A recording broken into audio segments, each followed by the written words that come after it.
You are Locked On Dodgers Postcast, part of Locked On Sports Los Angeles on the Locked On Podcast Network.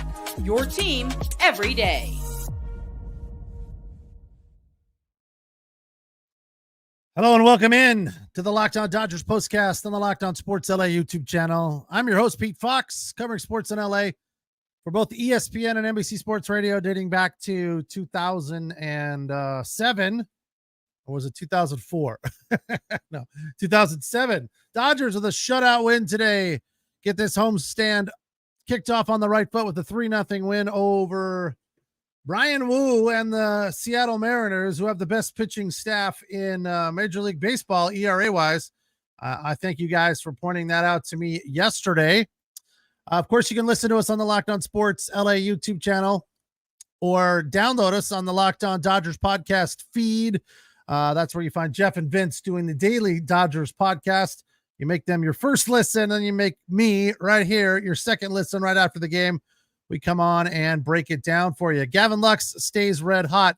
Gavin Stone, probably the best we've seen him in quite a while. And the bullpen lights out. The pitching across the board was A+. The first Dodgers shutout. I couldn't remember. I'm like, when's the last time the Dodgers shut somebody out? It seems like it's been a long time. Turns out it hasn't really been all of that long. It was Saturday, August 3rd in Oakland, a 10-0 win over the A's. But today felt like a little bit more. I mean, there was a lot of excitement around the fact that Max Muncy returned. That was really nice to see. Of course, he returned with a home run. But I think a bigger thing that was really encouraging for me with regard to Muncy's return was he looked ready, like from his first at bat. He looked good to go. He didn't seem like he was a step slow. His at bats were tight. His swings were aggressive. I mean, he was getting after it. So it wasn't really all that surprising when he squared that one up and got that slider and drove it to right field for the home run. That was nice to see and encouraging. That I was kind of expecting, well, he's going to be a step slow. He's going to have to get back up to Major League Baseball speed. That was not the case. He was ready to go today. Let's take a look at that at bat in specific, because it was that was his great seventh inning and a fantastic at bat from Max Muncy there in the win and that home run. I always hate this when you go to the play-by-play right when the game is over, they invert it and start at the top with the first and then go all the way down to the ninth. 400 feet. It was a 2-1 count. Had a foul ball that he fouled off, but he got a changeup that didn't do a whole lot of anything. Middle in, and absolutely launched it at 89 miles an hour, 400 feet.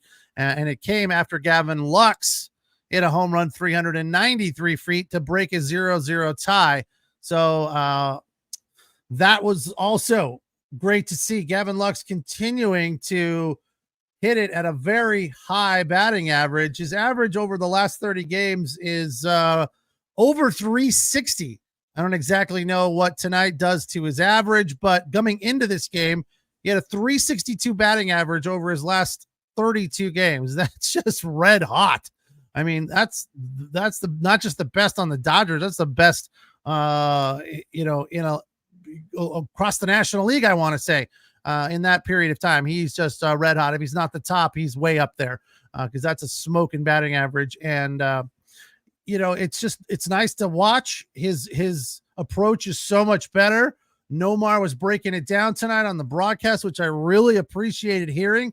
Kind of talking about the way he's approaching the ball, throwing his hands at the ball and driving through the ball. He felt, and I didn't necessarily agree with all of this, or maybe I just didn't notice it way back in the beginning of the season back in May when he was really, really struggling. But Nomar was talking about him dropping his hands and then topping balls, where he's now not doing that anymore. He's throwing his hands at the ball as opposed to the bat coming down low, and then, which is a little interesting to say, he was dropping his hands and then topping it.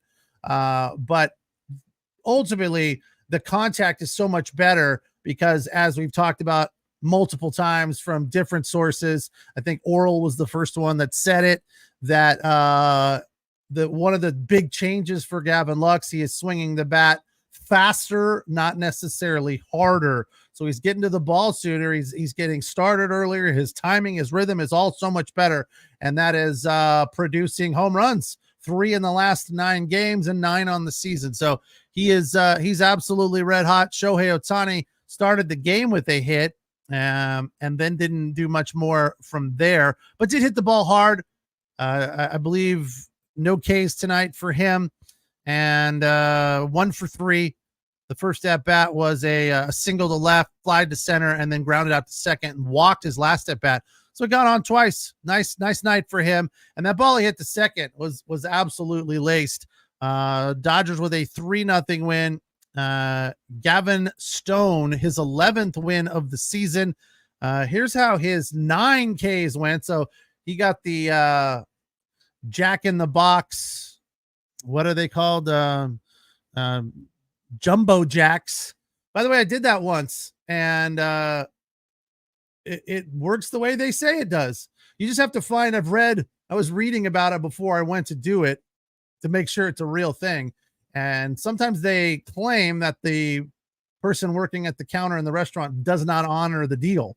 7 Ks or more, you get a free Jumbo Jack when you buy a large drink. And it ends up being like a little over $3 for the whole thing, which I think is a pretty good deal.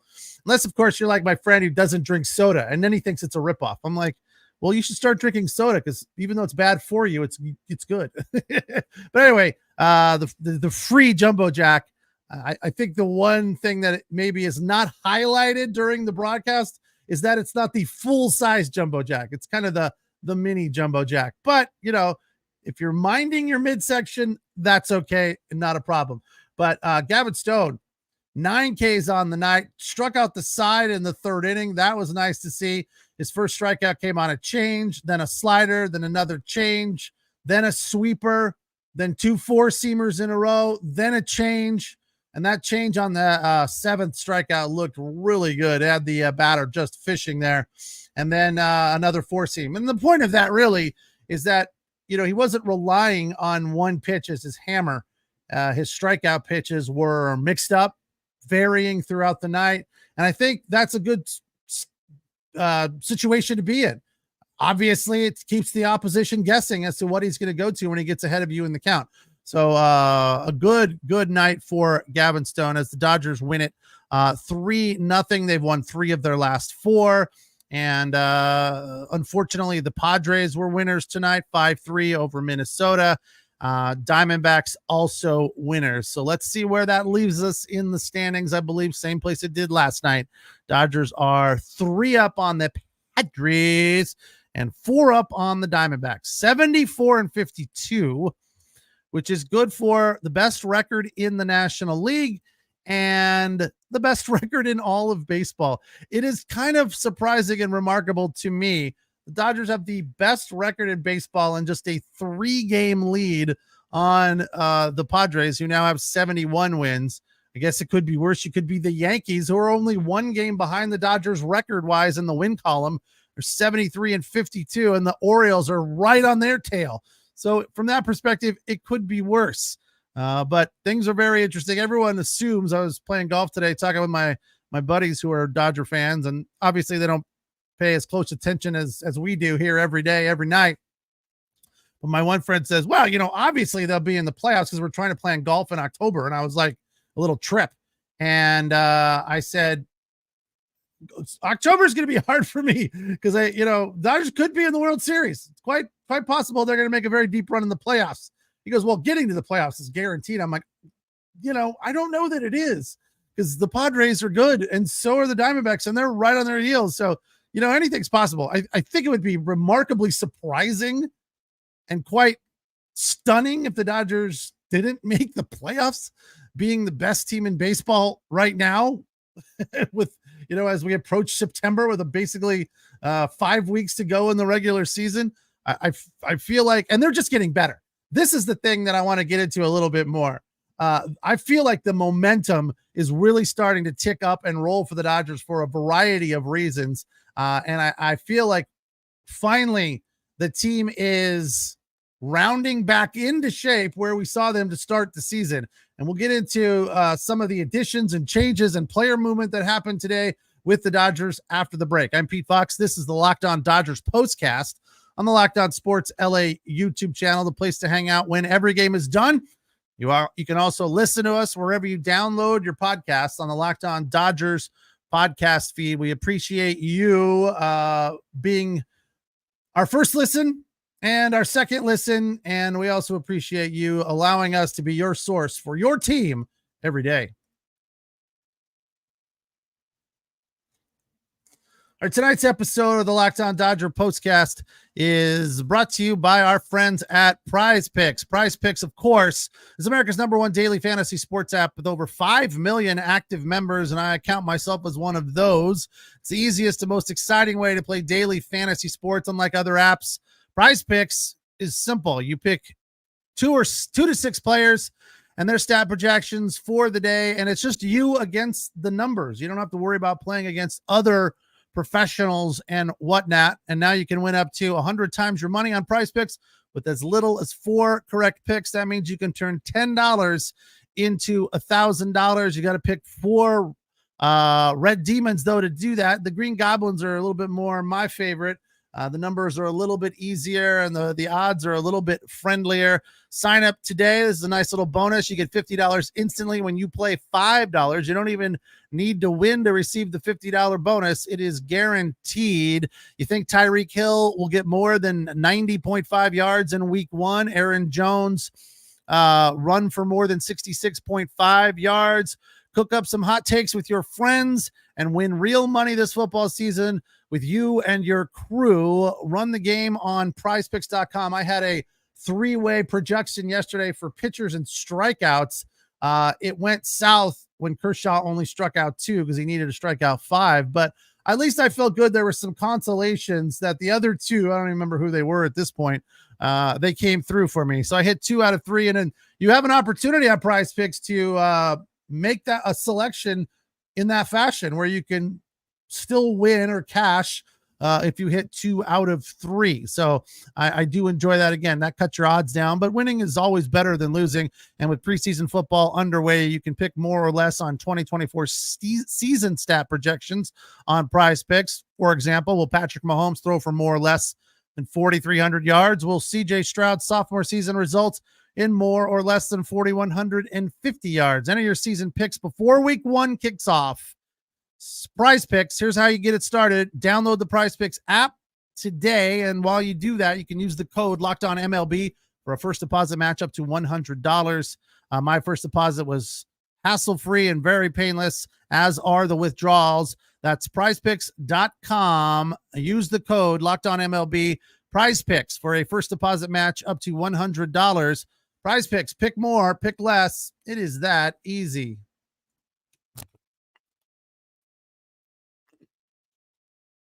Our Dodgers with a 3-0 win.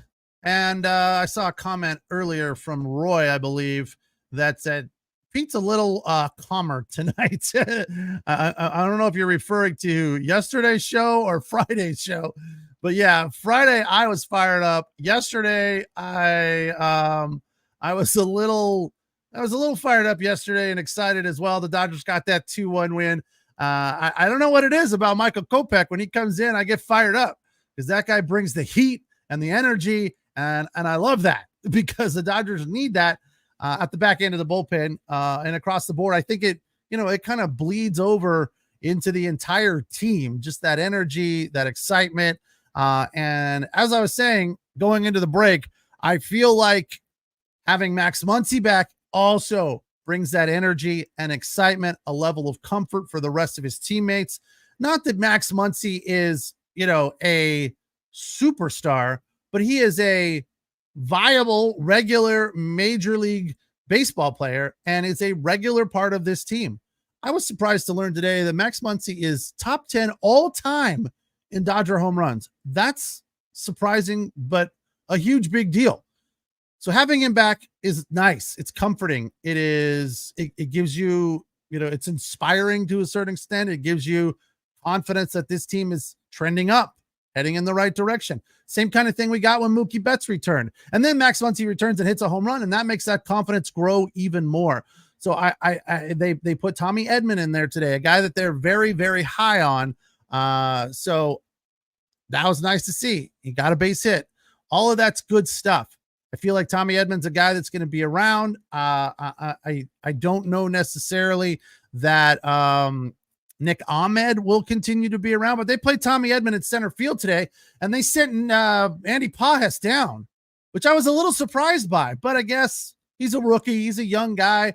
His hitting is okay, better than other guys. I think he was hitting right around 240. It wasn't like he was in a terrible slump. So maybe I was a little surprised by that, but they needed to make room somewhere. They also sent Michael Grove down, who they just brought back not too long ago. So I'm sure they're giving him time to, work through things and try to get back on track. So they need to make room. These are the kind of player decisions this time of year that are important. They got to move guys. They got to make room for guys. So they need to get Edman in there. They need to get Max Muncy in there. And Pages was a casualty. So I don't know if they're going to keep Nick Ahmed around through the rest of the season, but potentially. They also put Austin Barnes on the IL with a fractured toe. When did he fracture his toe? I didn't catch that at all. So they're calling that a 15-day IL stint. So that made a little bit more room as well. They brought up a youngster. I'm forgetting his name off the top of my head. But they do. I was like, what? They got no backup catcher? That's not right. So they did bring up a catcher, goes by the name of Feducci or something, very Italian sounding name. Where is that guy's name? Yeah, Fiducia, Hunter Fiducia. Like, I want to eat at Fiducia's parents' restaurant. That's got to be some good pasta fagioli, or maybe a little cacio e pepe. But yeah, he's the backup catcher until Austin Barnes gets right. Fractured toe. That was unfortunate. So a little surprised by the Pages move, but I don't have a problem with it.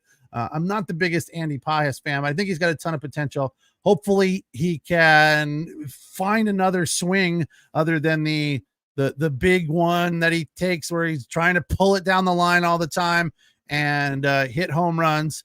I did see on occasion times where he would shorten up, but it wasn't with any regularity. And he's a guy that, struck out a fair amount, and his high leverage at bats were not great, just okay. And I know if our friend Jeff from the Locked On Dodgers podcast is listening, he's going to start calling me out saying that Andy Pages' numbers in high leverage situations are number 60 in the league. And unfortunately, I don't have that ability to look it up right at this moment. But Jeff, feel free. If you want to dig around and find Andy Pages' leverage numbers in the next few minutes, that would be awesome. I would love that. What is this? No, talking to somebody else, I guess. No way in the world it was intentional in a 1-0 game.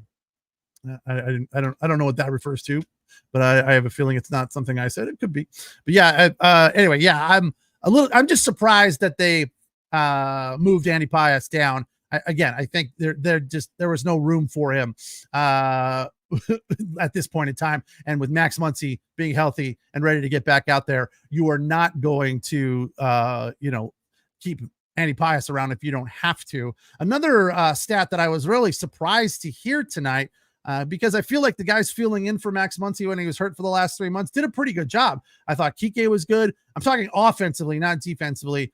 Because Max Muncy's not a great third baseman, but he's improved a ton this year. And I think the first month or so he was out there, I would say almost on a nightly basis that Max Muncy, better than advertised defensively, made a fantastic play tonight. So I think a lot of people expected him to be really bad, and he turned out to be, so far, really good at third base when he's playing there every night. So, but offensively, the numbers for the Dodgers at third base without Max Muncy in the rotation when he was injured, the OPS was a little over 500, where Max Muncy brings an 800 OPS to the table. So the offense is substantially better with Max Muncy out there. Roy believes, and I agree with this, that Andy Pajas needed to go down and work on his defense. Could come back when the roster expands at September 1. That's a good point. Very good point. Yeah, he's definitely more productive at the plate, even though there are some shortcomings there. He is more productive at the plate than he is on defense. And we all feel, I think that's one of the reasons they went and acquired Kevin Kiermaier to play defense as well. So tonight, a 3-0 win. We'll do the Diamond Dogs list here real quick, a little shorter tonight because wasn't a ton of offense till we hit the 7th inning. We had Shohei get on in the first, and then the Dodgers were hitless for a good period of time there until Gavin Lux went deep in the 7th inning. Left center field, beautiful piece of hitting, went with it the other way, threw the hands right at the ball and just drove right through it. I kind of said the second that ball left the bat, that is a no-doubter, but there was a bit of a, well, maybe no, the outfielder, the center fielder kind of juked us a little bit there. It went 393 feet, his 9th homer of the year, but 3rd in the last 7 games. For number 4 on the list, Max Muncy's homer to left, change up that didn't do a whole lot, stayed up in the zone, middle down in the zone, right in his sweet spot, right where Max Muncy likes it. That also came in the 7th inning, and that would be all the Dodgers needed. 3-0 the final there. As for number 3 on the list, Tommy Edman, a single to center, his first game in Dodger blue, and Gavin Lux for number 2 on the list, only because he's red hot. Got on base with a walk in the 8th, and that made the list. For number 1, let's go ahead and throw Evan Phillips, not to be confused with Evan Williams, the whiskey. Evan Phillips, the close tonight, came in and looked really dominant and has pitched well in the month of August. So the shortcomings, the struggles that we were witnessing with Evan Phillips that frustrated us all are at least on the back burner, on hold as of the month of August in 8 appearances. He is not allowed to run tonight, just 13 pitches. 1K, the rest zeros. Joe Kelly, also a clean sheet. 1K, the rest zeros, 13 pitches. Wow, 2 identical performances from the bullpen.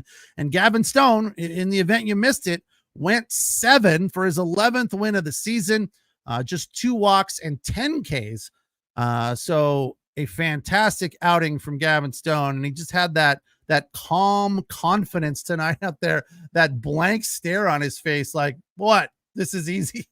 He was just cruising all night long.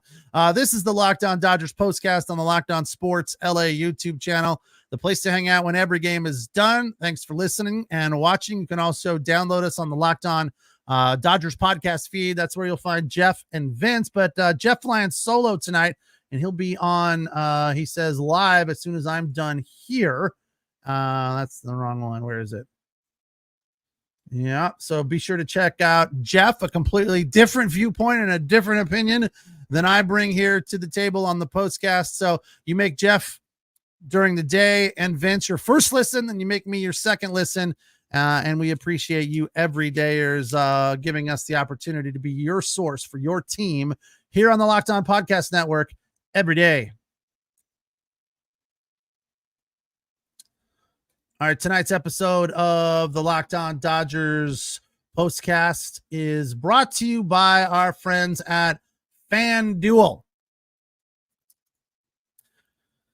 You've heard us talk a lot about FanDuel. We do it many times per week. They are, of course, America's #1 sports book. Well, they have something a little different for you. Now through September 22nd, all FanDuel customers can bet $5, just $5, and get a 3-week free trial of the NFL Sunday Ticket from YouTube and YouTube TV. Then with a YouTube TV base plan, you'll be able to watch every regular season Sunday afternoon out of market game. All you need is a Google account and a current form of payment. And you can cancel at any time. I don't know if you've ever had the NFL Sunday Ticket. I did for a few years, and it really is cool to be able to bounce around, and the red zone thing comes with it. And that's also awesome because it's just fun to bounce around to the games that are, tight, interesting, because there's a fair amount, half of the games, usually a handful of them at least, are blowouts and not interesting. And maybe your team's not playing right at that moment. So it's cool to have your choice of the entire NFL. And thanks to FanDuel here, you can get at least for a short period of time, 3 weeks, you can get a free trial. So check it out. Just visit FanDuel.com/lockedon to download America's #1 sportsbook.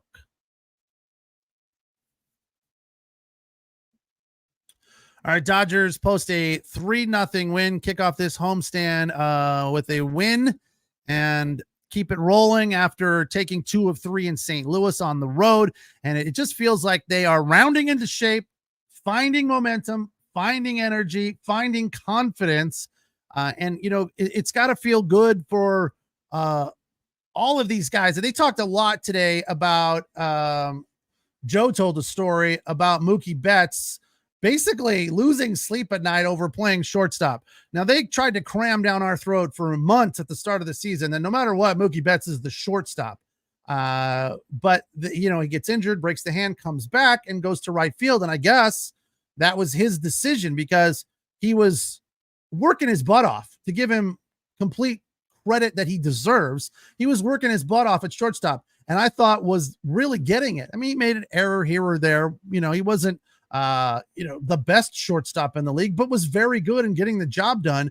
But he said, quote, "It's keeping me awake at night as to how well I can play this position," wondering, questioning his ability, not, in July or August, but in September and October, will he be able to make that tough play in a high leverage crunch situation, a ball to his right in the hole?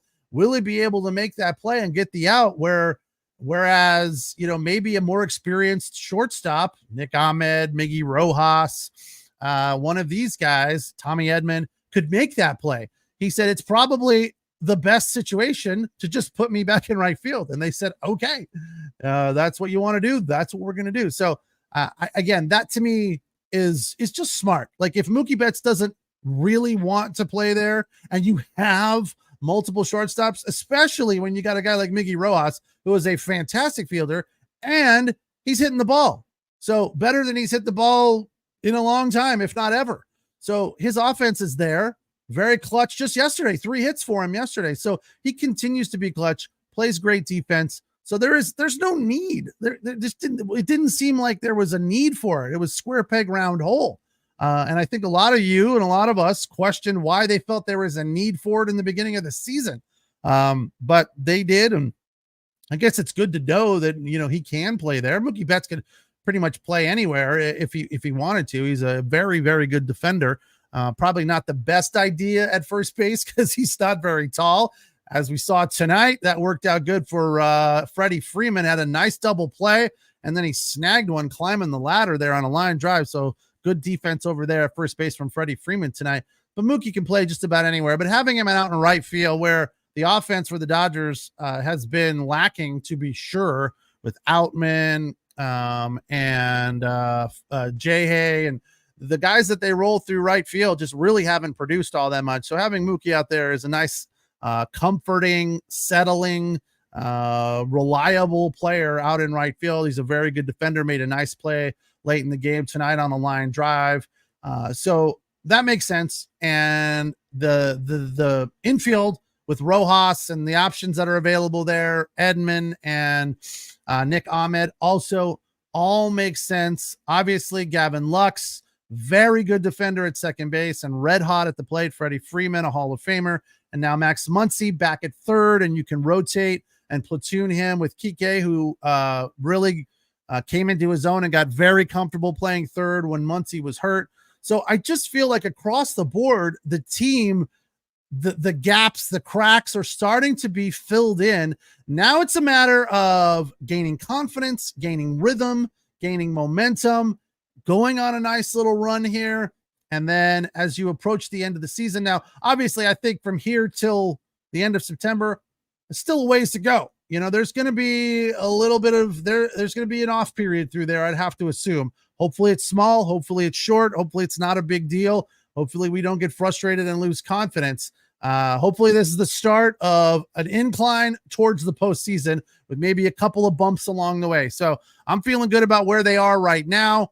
Yamamoto right around the corner as well. Blake Trinan, I believe, is activated today or tomorrow.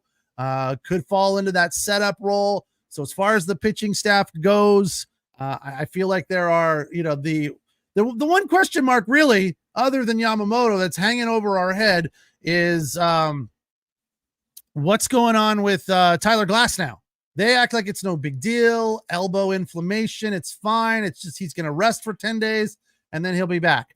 I hope that's true. I hope it's not a big deal. I hope they're not trying to sweep this under the rug and make us believe that it's not a big deal when it is. Because, that rotation, Glasnow, Yamamoto, Flaherty, Kershaw, and Stone, those 5 guys for me, that's all good across the board. Obviously, you go to the playoffs, you're going to go with a 4-man rotation. I don't know who the odd man out is. We would all probably think that it should be Kershaw, but it probably won't be. So, I feel like it's Glasnow 1, Flaherty 2, Stone 3, or it kind of all depends on what we get from Yamamoto when he returns. So that's another fairly big question mark. But point is, it's all trending in the right direction, and everything looks good and feels good, and we're moving in the right direction. Let's just hope they keep the winning going as well. 3-0 tonight. They're now 74-52. Mariners fall to 64-62. And if you didn't hear me mention it earlier, Dodgers now with that 74th win, best record in baseball, or at least the most wins in baseball. Handful of other teams, the Yankees, the Orioles right there with 73 wins. So Padres are just 2 back with 71 wins as they got a victory tonight over the Minnesota Twins in San Diego, and the Diamondbacks were winners in Miami. Not surprising there. So back at it tomorrow, a little after 7 at the Ravine, game 2 against the Mariners. It will be Walker Buehler versus Bryce Miller. So hopefully some questions get answered tomorrow about Walker Buehler. If he comes out and has a good performance, that could complicate things. But obviously, that's what we're looking for. Hopefully, because I think if he doesn't have a good performance, we probably won't see him in a starting role again. Probably they'll, at the best, would try to find a spot for him in the bullpen, middle relief kind of a thing. I don't know. So big night for Walker Buehler tomorrow. I'm Pete Fox. Thanks for joining me. This is the Locked On Dodgers postcast on the Locked On Sports LA YouTube channel, the place to hang out when every game is done. You can also listen on the Locked On Dodgers podcast feed. Don't forget to find Jeff flying solo tonight on the Locked On Dodgers YouTube channel here, coming up live in just a little bit. Thanks so much. Have a good night. We'll talk tomorrow.